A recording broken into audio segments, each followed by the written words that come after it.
Então o tema de hoje, 5 marcas de um homem bíblico. Feche seus olhos, estenda as suas mãos. Pai, obrigado por essa noite tão poderosa. Nós reconhecemos o agir do Senhor nesta casa, nessa família espiritual, no meio destes homens. Nós reconhecemos que há algo acontecendo nessa temporada. Nós reconhecemos que existe um vinho novo que está sendo derramado. Nós reconhecemos que, como estrutura, nós estamos sendo refeitos para receber a nova unção. Deus, nós oramos para que o Senhor nos dê visão aberta essa noite. Aquilo que a gente ainda não viu, que a gente possa ver. Aquilo que a gente ainda não ouviu, que a gente possa ouvir. Aquilo que a gente ainda não discerniu, que a gente possa discernir. Aquilo que a gente ainda não percebeu, que a gente possa perceber. Aquilo que a gente ainda não viveu, que a gente possa viver. Pai, esse ambiente, ele é muito sobrenatural. E eu quero te pedir, Pai, uma porção dobrada do teu Espírito. Uma porção dobrada. Oramos em nome de Jesus, amém. Quando você olha para a Bíblia, como você definiria a Bíblia? Para você, a Bíblia é que tipo de livro?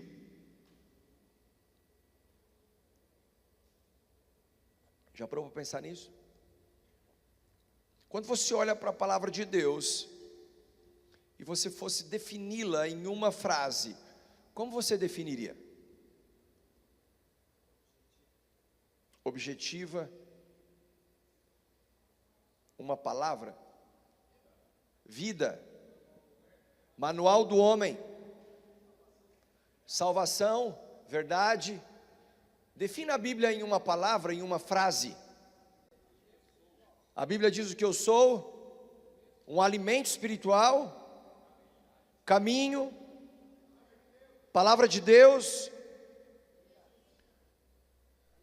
vida, Jesus, verdade, direção, revelação, sabedoria, para cá, para cá, para cá, conforto. A Bíblia para você, amor, promessa, perdão, alicerce. A Bíblia é tudo isso, mas muitas outras coisas. Mas eu diria para você que a Bíblia é um livro de crises. Se você quiser entender sobre crise, leia a Bíblia. Se tem uma coisa que você vai encontrar de capa a capa na Bíblia, são crises. E uma das coisas mais apaixonantes para mim, acerca da Bíblia, é que a Bíblia não esconde a crise dos homens. A Bíblia não vai ocultar naquela página que fala sobre a luta daquele homem, então ela não quer que você saiba o que aquele homem passou. A Bíblia não ocultou a crise de Davi. A Bíblia não ocultou a crise de Salomão. A Bíblia não ocultou a crise de Abraão. A Bíblia não ocultou a crise de Pedro quando negou Jesus. A Bíblia não ocultou a traição de Judas. A Bíblia não ocultou, o que mais? A queda de Adão. O que mais que a Bíblia não ocultou? Vamos lá, me fala de uma crise que a Bíblia não ocultou. O esforço de Noé. Tá, mas o que isso é?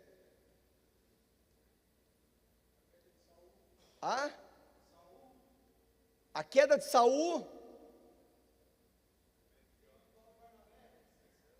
Enfim, nós poderíamos passar aqui a noite inteira falando de episódios das crises dos homens e essas crises que a Bíblia não ocultou. Quando você vai conhecer Quando eu fui conhecer a Andréia, tá reverberando aqui para mim, me ajuda um pouquinho, tá dando um certo eco. Quando eu fui conhecer a Andréia, eu não quis mostrar para ela os meus pontos fracos, né? Estou conhecendo, 17 anos, quero mostrar só a parte boa, né? Não, e a ruim ela vai descobrindo no caminho. Até hoje ela está descobrindo coisas ruins. Aquela crise que às vezes a gente dá aquele piti, sabe? E aí ela fala assim, é você. E ela descobriu. Você vai fazer uma entrevista de emprego. Aí você chega lá com o seu currículo. Aí quem está te entrevistando, o RH te chama e fala assim, me conta das suas características. Aí você vai lá e relata todos os seus pontos fortes. E os fracos? Os fracos você vai deixar de descobrir depois, não é assim que funciona? A Bíblia não. A Bíblia desde o começo ela já vai te contando todas as crises que os homens passaram. Por quê? Porque a Bíblia não quer te iludir. É por isso que uma pessoa, quando se converte, ela não pode estar iludida, achando que seus problemas acabaram, que suas crises terminaram. Agora, tem coisas que instantaneamente terminam. Por exemplo, quando você lê a Bíblia, tem um encontro com Deus da palavra, a sua crise existencial chegou ao fim. Porque você encontrou sentido, você encontrou propósito, você encontrou direção. Faz sentido? Você encontrou a razão de você viver todos os dias.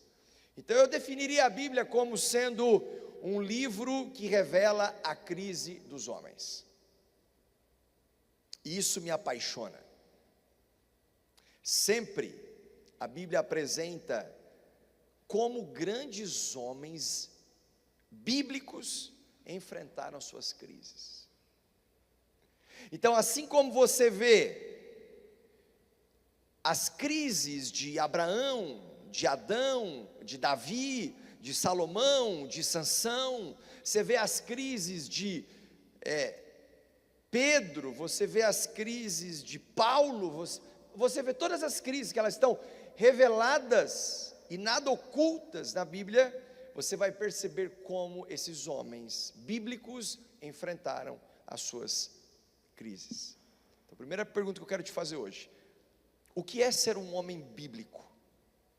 Se eu descubro o que é ser um homem bíblico, eu vou descobrir quais são as marcas que um homem bíblico possui. E eu escolhi 5 marcas para falar sobre as características que um homem bíblico possui.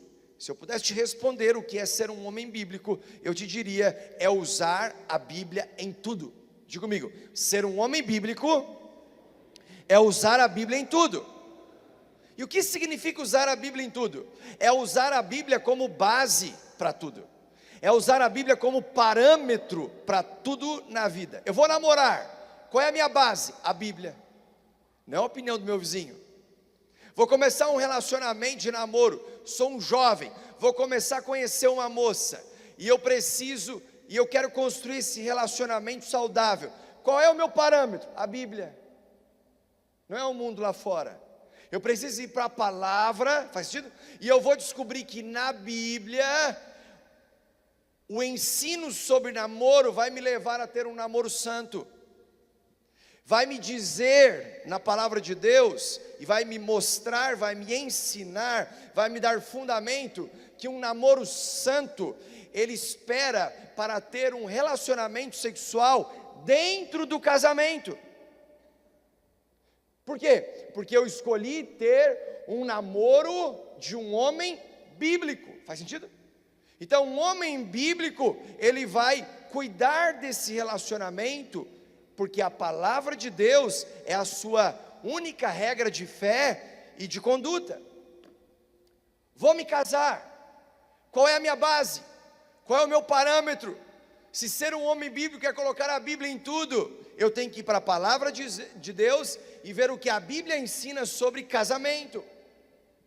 Desde Gênesis nós já vamos ver: deixará o homem pai e mãe, se unirá à sua mulher, e os dois serão uma só carne.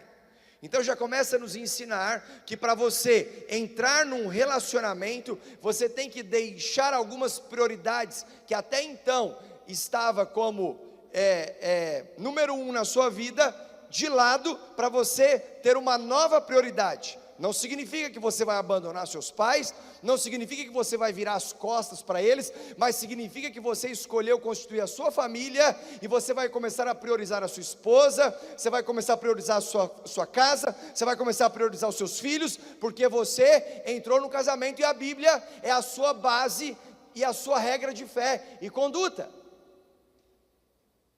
Então, se eu quero ser um homem bíblico, eu tenho que botar a Bíblia em tudo. Se eu vou começar um negócio, e de repente ao começar um negócio, eu tenho desejo de entrar em sociedade com uma pessoa, eu vou colocar a Bíblia em tudo no meu negócio? Eu vou descobrir em Coríntios que biblicamente um cristão não deve entrar em julgo desigual. O que é entrar em julgo desigual? É um homem que professa a fé na palavra se associar a um outro homem que não professa, outro homem, outra mulher, que não professa a fé na palavra de Deus. Quando você tem duas pessoas que têm fé distinta, mas que querem entrar em sociedade, a Bíblia está ensinando que não deve ser feito, porque você está entrando em julgo desigual. O que é um julgo desigual? Jugo, na palavra de Deus, no original você vai entender como interpretação da lei. É por isso que Jesus disse que o meu jugo é suave e o meu fardo é leve. O que é o jugo? O jugo é a interpretação da lei. É como eu enxergo a palavra. Quando eu entro em jugo desigual, eu estou interpretando a palavra diferente do outro. O que acontece nesse momento? Eu estou me associando, aonde ali na frente eu vou estar criando um problema para resolver. E a Bíblia me diz, não faça isso. Então eu estou falando para você, que se eu quero namorar um homem bíblico, vai colocar a Bíblia dentro do seu namoro. Faz sentido? Se eu quero me casar, um homem bíblico, vai colocar a Bíblia dentro do seu casamento. Se eu quero fazer uma sociedade, um homem bíblico, ele não vai fechar os olhos para o julgo desigual, e ele vai colocar a Bíblia dentro do seu negócio. Faz sentido? Se eu quero educar meus filhos, eu tenho que botar a Bíblia dentro do ensino da educação de filhos que eu tenho na minha casa. Eu vou servir no ministério.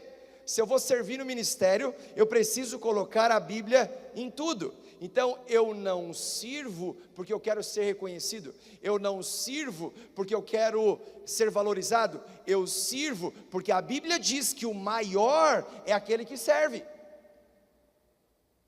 Então eu sirvo como uma resposta ao amor de Jesus que me alcançou primeiro.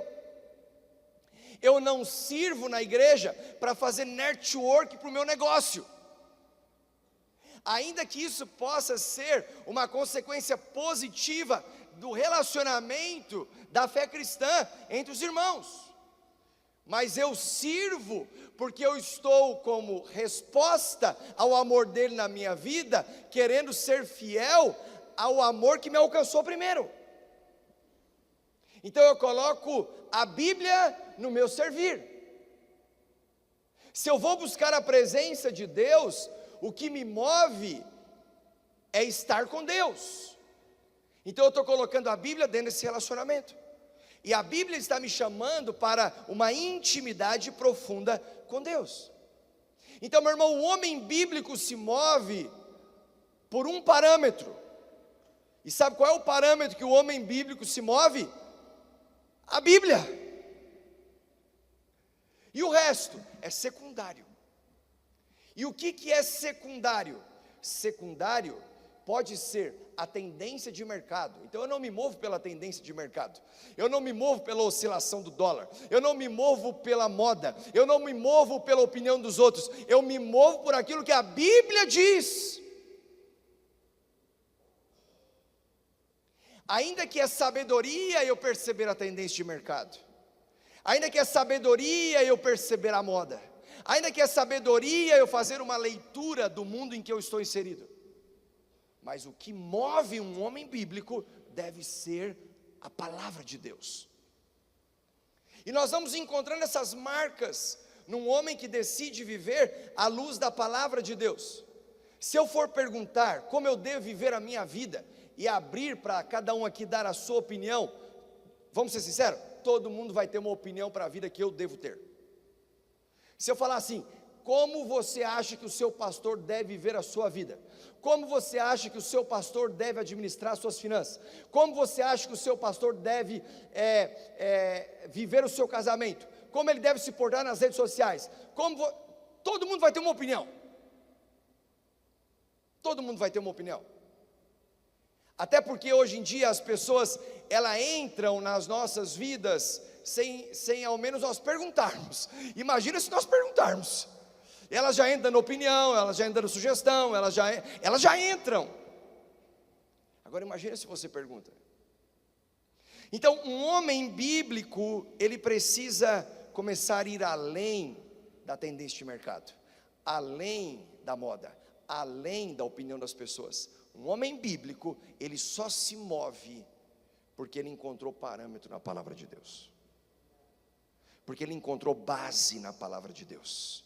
Nós ensinamos no fundamento, na nossa classe de estudo bíblico, numa jornada inicial de quem está começando a sua caminhada de fé, que a Bíblia é a nossa única regra de fé e de conduta, é o manual de vida de todo cristão, ou seja, é o entendimento base da fé que nós professamos.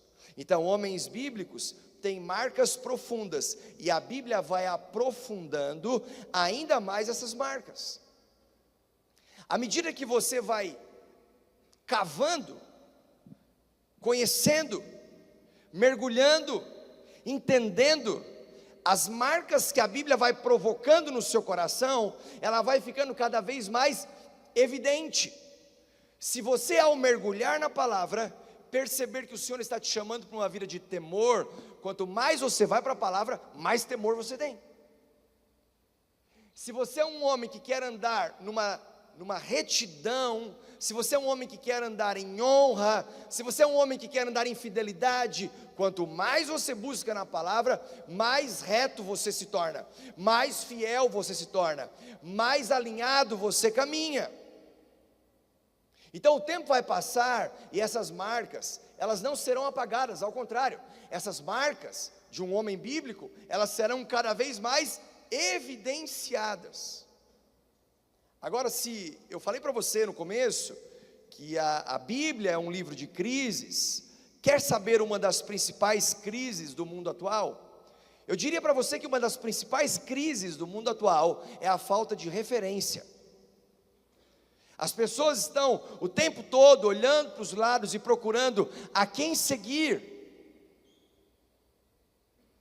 exemplo a ser imitado. Paulo pôde um dia dizer na palavra de Deus: sede meus imitadores, como eu sou de Cristo. Ele está dizendo, eu me coloco como referência, eu me coloco como modelo, eu me coloco como exemplo. Agora, porque existe uma crise de referência no mundo atual, é que nós encontramos muitos homens perdidos, faz sentido? Perdidos na sua identidade, perdidos nos seus valores, perdidos nas suas crenças, perdidos nas suas convicções, perdidos no seu propósito, perdidos no seu dom, perdidos na sua direção. Então, se você quiser se achar, vai precisar encontrar boas referências. E aonde que eu encontro boas referências? Eu encontro boas referências a partir do momento que eu vou para a palavra de Deus e de capa a capa eu enxergo esse livro de crises e vejo como cada homem bíblico saiu das suas crises, enfrentou as suas crises, venceu as suas crises, lidou com as suas crises. Então você precisa andar com homens bíblicos que quando você apresentar uma crise, ele te apresenta a Bíblia. Quando você apresentar as suas lutas, Ele te apresenta a Bíblia. Quando você apresentar os seus dilemas, Ele te apresenta a Bíblia. Quando Ele apresentar as suas dúvidas, você apresenta a Bíblia. Então nós temos que andar com homens bíblicos que têm a palavra de Deus como a sua principal referência. E eu creio muito que Deus está levantando uma geração de homens bíblicos, que dentro da sua casa se torna um farol para a sua família, que dentro do seu casamento se torna uma segurança para a sua esposa, que para os seus filhos ele se torna um exemplo para o futuro. Eu acredito muito que Deus está despertando homens bíblicos através de uma conexão geracional, onde pai, filho, avô conseguem comungar no mesmo ambiente. Hoje é um dia como esse, onde nós podemos estar aqui juntos, num culto de homens, onde você tem um neto, onde você tem o pai, onde você tem o avô, e todo mundo consegue no mesmo ambiente ter uma sinergia, ter uma convergência de propósito. Por quê? Por causa da palavra de Deus. Porque a Bíblia faz isso. Porque não é uma questão de opinião, é uma questão de obediência à palavra. Agora não é colocar a Bíblia em tudo, não é você pegar uma pessoa e você dar com a Bíblia na cabeça dela.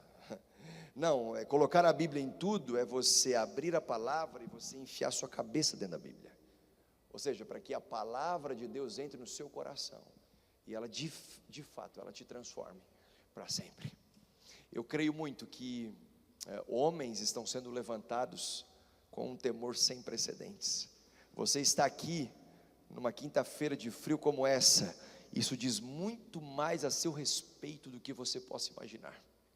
Você poderia estar fazendo tantas outras coisas, com tantas outras pessoas, em qualquer outro lugar, mas você escolheu ser um homem bíblico. Você escolheu ser um homem bíblico.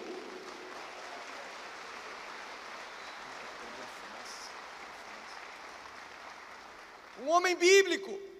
Então eu quero te falar de 5 marcas de um homem bíblico. A primeira marca, se você estiver anotando, anote isso. A primeira marca de um homem bíblico é a mansidão. Diga comigo, mansidão. Você quer ser um homem bíblico? Seja manso. Leia comigo, Números capítulo 12, verso 3. Eu vou ler na Almeida e Atualizada. Diz assim: Moisés era um homem muito manso, mais do que qualquer outro sobre a terra. O exemplo, a referência de mansidão na Bíblia tem nome, e o nome dele é Moisés. Quer aprender como ser um homem manso? Estude a vida de Moisés. Quer desenvolver mansidão? Aprenda com Moisés. Agora deixa eu te fazer uma pergunta. Moisés, o tempo inteiro, revelou só a sua mansidão? Ou em alguns momentos ele revelou a sua ira, o seu descontrole, mesmo sendo conhecido como um homem tão manso? A Bíblia não escondeu as crises de Moisés, ainda que ele tenha sido conhecido como o homem mais manso da terra. É por isso que eu amo a Bíblia. Meu irmão, olha aqui para mim, eu pego mal quando eu vejo pessoas querendo se apresentar como o semideus, aquele que nunca falha, sabe, o super santo, aquele homem invejável. Esse homem não existe. Não se engane. Eu sou falho. É só você caminhar bem pertinho de mim que você vai ver um monte de erro, um monte de falhas. Se o homem mais manso da Bíblia, da terra, foi Moisés, e sabe por que ele não entrou na terra prometida? Por que Moisés não entrou na terra prometida? Porque Deus deu um comando para ele: toque na rocha. O que Moisés fez? Feriu a rocha. Sabe o que ele fez? Perdeu a cabeça. Quem foi o homem mais manso da Bíblia? Quem foi o homem mais manso da terra? Moisés. Você sabe o que Moisés fez quando ele estava saindo do Egito para ir para Midian? Matou um egípcio. A Bíblia não escondeu o assassinato de Moisés. Porque a Bíblia não está preocupada com a reputação das pessoas. A Bíblia está se ocupando em transformar o caráter das pessoas. Tem muita gente que está vivendo para preservar a sua reputação, enquanto deveria estar se ocupando em cuidar do seu caráter. Ai, e agora? O que eu vou fazer com a história de Moisés? Não, aqui eu vou esconder. Eu vou esconder esse passado obscuro. Não, nós vamos contar. A Bíblia contou. Só que a história dele não vai ser contada a partir de uma mancha. A história dele vai ser contada a partir de uma marca. Moisés não ficou conhecido como um assassino. Moisés ficou conhecido como o homem mais manso da terra. Você não será conhecido pelo seu pecado. Você não será conhecido pela sua mancha. Você será conhecido por uma marca profunda que a Bíblia vai fazer no seu coração.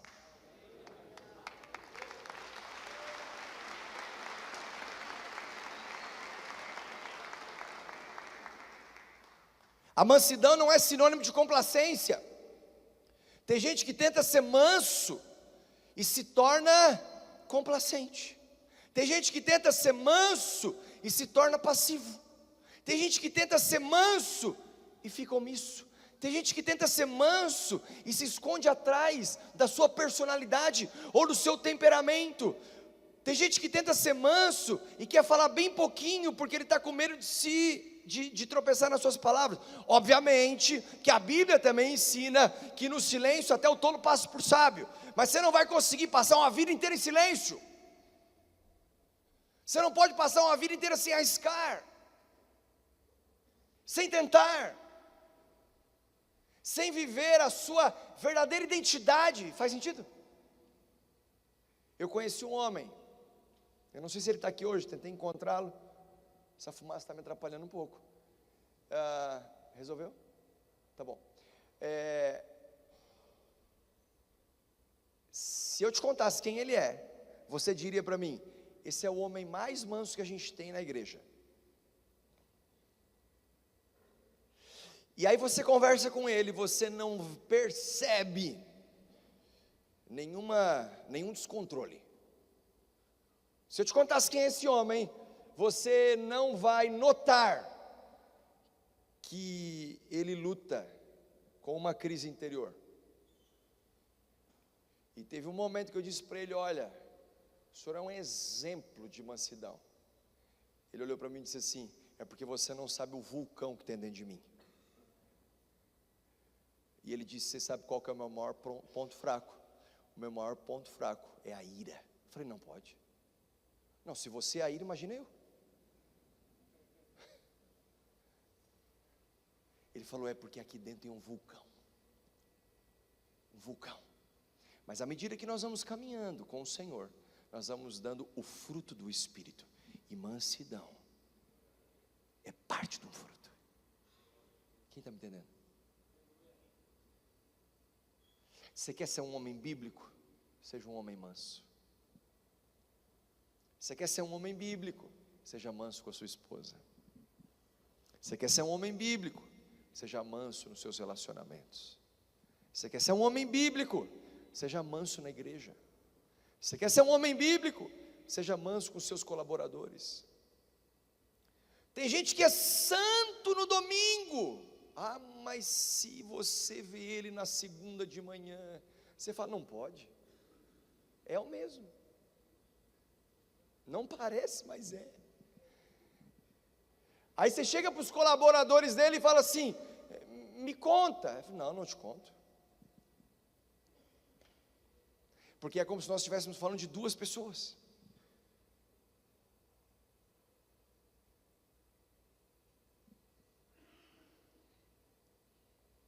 Desculpa, eu acho que eu peguei pesado aqui.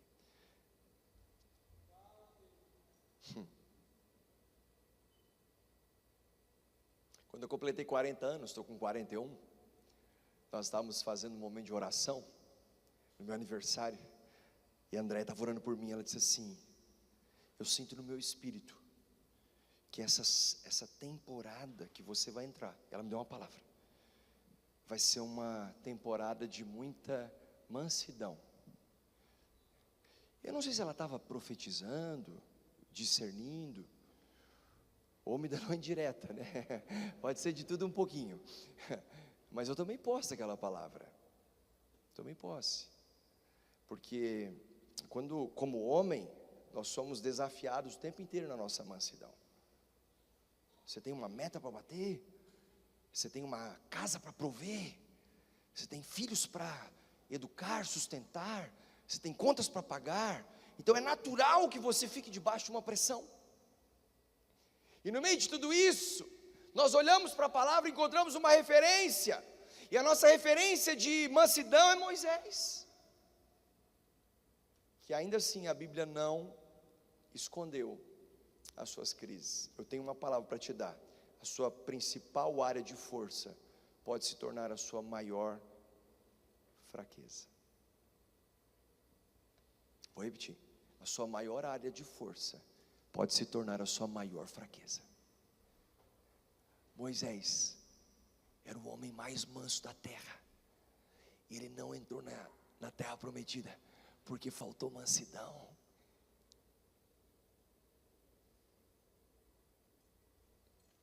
Você pode ser o homem mais sábio da terra e não entrar na terra prometida porque faltou sabedoria. Segunda marca que um homem bíblico vive e revela é a sabedoria. Então, primeiro, mansidão. Segundo, sabedoria. Um homem bíblico, ele se torna um homem sábio. E sabedoria é completamente diferente da inteligência. É por isso que Deus pega as coisas loucas deste mundo para confundir as sábias. 1 Reis capítulo 3, versos 11 ao 15 diz: por isso Deus lhe disse, já que você pediu isso, está falando de Salomão, e não uma vida longa, nem riqueza, está falando do que ele pediu.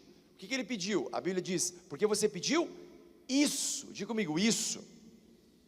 Então ele pediu isso, e nós vamos descobrir o que é o isso. É porque você pediu isso, e não uma vida longa, nem riqueza, nem pediu a morte dos seus inimigos, mas discernimento para ministrar a justiça, farei o que você pediu. Eu darei a você um coração sábio e capaz de discernir, de modo que nunca houve, nem haverá ninguém como você. Então, se Moisés foi o homem mais manso, Salomão foi o homem mais sábio. Continua o texto. Também darei o que você não pediu. E o que Salomão não pediu? Riquezas e fama, de forma que não haverá rei igual a você durante toda a sua vida. E se você andar nos meus caminhos e obedecer aos meus decretos e aos meus mandamentos, como seu pai Davi, eu prolongarei a sua vida. Então Salomão acordou e percebeu que tinha tido um sonho. A seguir voltou a Jerusalém, pôs perante a arca da aliança do Senhor, sacrificou holocaustos e apresentou ofertas de comunhão. Depois ofereceu um banquete a toda a sua corte. Já que você me pediu isso, e o que é o isso que Salomão pediu? Sabedoria. Você vai começar um reinado. O que você precisa, Salomão? Vamos lá, me pede: ouro, madeira, poder, fama, popularidade, influência, que mais? Me pede tudo o que você quer, eu estou pronto para te dar. E Salomão pediu sabedoria.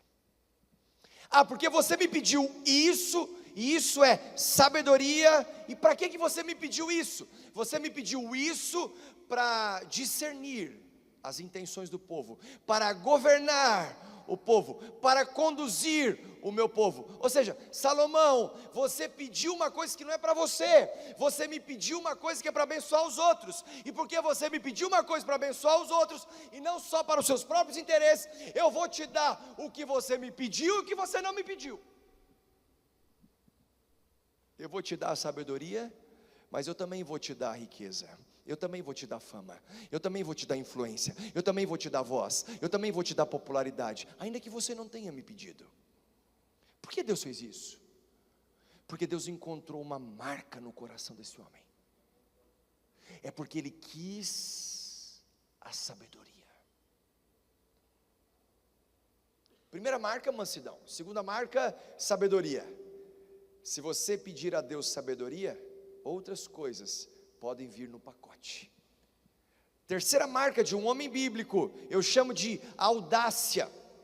Um homem bíblico, ele precisa ser arrojado. Um homem bíblico, ele precisa arriscar. Um homem bíblico, ele precisa estar disposto a enfrentar os perigos. O papel do homem é diferente do papel da mulher. O homem, ele tem por natureza um papel de caçador, ele que vai atrás, ele é desbravador, ele que traz a provisão para dentro do seu lar. O homem bíblico, ele é audaz. Diz o texto de 2 Reis capítulo 2, verso 9, e nós vamos ver um homem chamado Eliseu, que ele foi audaz, num pedido que ele fez para Elias, seu pai espiritual. Ele disse, depois de atravessar, Elias disse a Eliseu, o que posso fazer em seu favor, antes que eu seja levado para longe de você? Aqui era o final da trajetória da vida de Elias, e Eliseu estava na sua cola, Eliseu estava no seu calcanhar, Eliseu estava no seu tornozelo, Eliseu estava debaixo da sua poeira. Por onde Elias ia, Eliseu ia junto. Inclusive, ele precisou ir ao banheiro, fazer suas necessidades, e você vai ver Eliseu colado ali com Elias. Eu vou também, eu quero aprender. O tempo inteiro eu quero aprender. Olha o que continua o texto dizendo, o que posso fazer em seu favor antes que eu seja levado para longe de você? Respondeu Eliseu, faze de mim o principal herdeiro do teu espírito profético. O principal herdeiro do teu espírito profético. Eliseu não pediu título, Eliseu não pediu uma junta de bois, Eliseu não pediu novamente popularidade, Eliseu não pediu recurso, não pediu aumento de salário, Eliseu não pediu nada disso. Eliseu pediu o que uma outra versão vai dizer, a porção dobrada. Para quem era a porção dobrada? A porção dobrada era a porção para o filho mais velho, ou filho primogênito. Eliseu estava dizendo, eu estou caminhando com você, Elias, esse tempo todo, eu aprendi com você esse tempo todo, e eu quero te pedir uma coisa, me dá a porção dobrada. Ou seja, ele estava querendo dizer isso aqui que o texto diz, faz de mim o principal herdeiro do teu espírito profético, eu quero a unção que você carrega. Somos audaciosos para tantas coisas, mas um homem bíblico, ele é audaz em busca de uma unção maior, de um mover maior. A sua busca não são com as coisas desta terra, a sua busca de um homem bíblico são pelas coisas do alto. Faz-me o principal herdeiro do teu espírito profético, Elias. Sou teu filho espiritual. Estou caminhando com você até aqui. E eu acredito que eu vou receber da unção que eu estou honrando e respeitando. É a relação entre Elias e Eliseu. Aleluia. Quarta marca de um homem bíblico. Diga comigo, visão. Diga comigo, visão. Então, mansidão, sabedoria, audácia e visão. Um homem bíblico é um homem que vê, mas não é um homem que vê para crer, é um homem que porque creu, viu. Tem gente que só consegue crer se ver. Mas um homem bíblico, ele tem uma visão, porque antes ele creu. Quem foi esse homem? Abraão. Abraão foi conhecido como o pai da fé. Quer aprender sobre fé?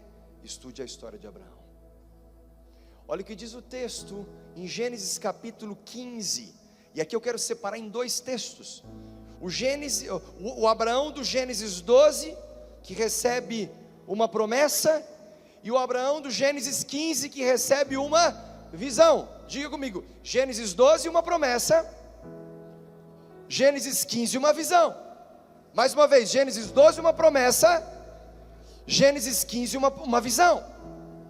Nós encontramos em Abraão, o Abraão do Gênesis 12, e nós encontramos em Abraão, o Abraão do Gênesis 15. E no Gênesis 12, a promessa é: Abraão, sai da tua terra, do meio da tua parentela, e vai para uma terra que eu te mostrarei. Abençoarei os que te abençoarem, amaldiçoarei os que te amaldiçoarem, e em ti serão benditas todas as famílias da terra. Uma promessa. Gênesis 12. Abraão creu, e ele foi. Ele não perguntou quando, como, porquê, onde, ele simplesmente creu. E porque creu, se moveu. Um homem bíblico não precisa ver para crer. Ele primeiro crê, ele primeiro vive Gênesis 12, ele primeiro toma posse, depois vem Gênesis 15. E o que tem em Gênesis 15? Acompanhe comigo no verso 5 e 6. Levando-o para fora da tenda, disse-lhe, e aqui eu quero só dar um parênteses. No Gênesis 15, Abraão já estava envelhecendo, o tempo estava passando, a promessa ainda não tinha se cumprido, o filho ainda não tinha vindo, ele estava aguardando, Sara ficando velha, sabe aquela coisa, e aí? Será que foi Deus mesmo quem me falou? Será que eu dei o passo certo? Será que eu deveria ter deixado tudo para trás? Será que eu deveria ter crido e entrado de cabeça? Será que eu deveria me entregar desse jeito, como um coração de criança? E aí começa dizendo o Senhor: olhe para o céu e conte as estrelas, se é que pode contá-las. E prosseguiu: assim será a sua descendência. Abraão creu no Senhor, e isso lhe foi acreditado como justiça. Um homem bíblico, ele vê, e ele só vê depois de crer. Chegou o tempo de você começar a ver aquilo que o Senhor te prometeu. E aonde você vai ver? Você vai ver no mundo espiritual. Abraão, olhe para o céu, conte as estrelas, se é que as pode contar. Abraão, eu te prometi, você não se enganou não, eu vou cumprir. E mais, será que vai vir através da concubina de Sara? Vou dar um jeitinho aqui e vamos resolver. Talvez Deus está com tanta coisa, tem tanta gente na fila, né? Então Deus falou: olhe para o céu e conte as estrelas, se é que as pode contar. E ele termina dizendo: assim será a tua descendência. Feche os seus olhos agora por um instante.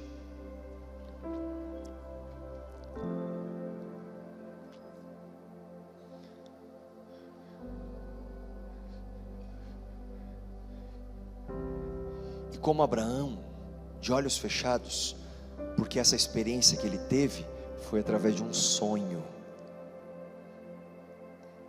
Fisicamente, seus olhos estavam fechados. Espiritualmente, ainda que ele estivesse dormindo, seus olhos estavam abertos. Tem muita gente que está acordado fisicamente, de olhos abertos fisicamente, mas dormindo espiritualmente. Hoje, você está aqui com seus olhos fechados, mas espiritualmente vendo o futuro. Olhe para as estrelas. Olhe para as estrelas. Conte-as. Se é que as pode contar. Sabe o que o Senhor está te falando hoje? Não dá de contar, né, filho? Aquilo que eu te prometi, eu sou o único fiel para cumprir. A sua mente tem que ver a grandeza da promessa que Deus te fez. Olha aqui para mim. E eu termino com a quinta e última marca de um homem bíblico: quebrantamento. Então, primeiro, mansidão. Segundo, sabedoria. Terceiro, audácia. Quarto, visão. E quinto, quebrantamento. Um homem bíblico é um homem quebrantado. Um homem bíblico não é um homem machista. Um homem bíblico não é um homem durão. O homem bíblico não é aquele que ganha no grito. O homem bíblico, ele não vai levar as coisas porque fez cara feia. O homem bíblico é aquele que se quebranta. Quando ele é confrontado, ele se rende. Quando ele tem uma oportunidade, ele coloca o rosto no chão. O homem bíblico é aquele que chora na presença de Deus. Diz o texto de Gênesis capítulo 32, versos 26 a 28, falando sobre Jacó. Quem foi Jacó? Filho de Isaac. Ele sai da sua casa como um fugitivo, como um mentiroso, porque ele roubou do seu irmão o direito de primogenitura. Ele engana o seu pai. Ele trapaceia Esaú. E ele sai fugindo de casa e vai morar na casa do Labão, seu tio. E lá ele fica por 20 anos. 7 anos ele trabalhou para conquistar Raquel. E o seu tio o enganou e deu Lia por recompensa do seu trabalho de 7 anos. Mas prometeu que se ele trabalhasse mais 7, ele levaria Raquel. Ele trabalhou mais 7 e mais 6 pelo rebanho. Ou seja, ele ficou 20 anos vivendo como um fugitivo, até o dia que Deus deu uma palavra para ele dizendo: volta. Quando ele volta, ele passa num lugar chamado Vale de Jaboque. E ali ele luta com Deus. Sabe aquele lugar onde só cabe você e Deus? Aonde você não tem opção a não ser se render, se quebrantar, se humilhar. E diz o texto de Gênesis capítulo 32, versos 26 a 28. Então o homem disse: deixe-me ir, pois o dia já desponta. Mas Jacó lhe respondeu: não te deixarei ir, a não ser que me abençoes. O homem lhe perguntou: qual é o seu nome? Jacó, respondeu ele. Então disse o homem: seu nome não será mais Jacó, mas sim Israel, porque Jacó lutou com Deus e com homens e venceu. Fica de pé. Jacó, o nome significa enganador, trapaceiro, mentiroso, farsante. Quando ele tem um encontro profundo no Vale de Jaboque, apesar dos seus 20 anos de histórico,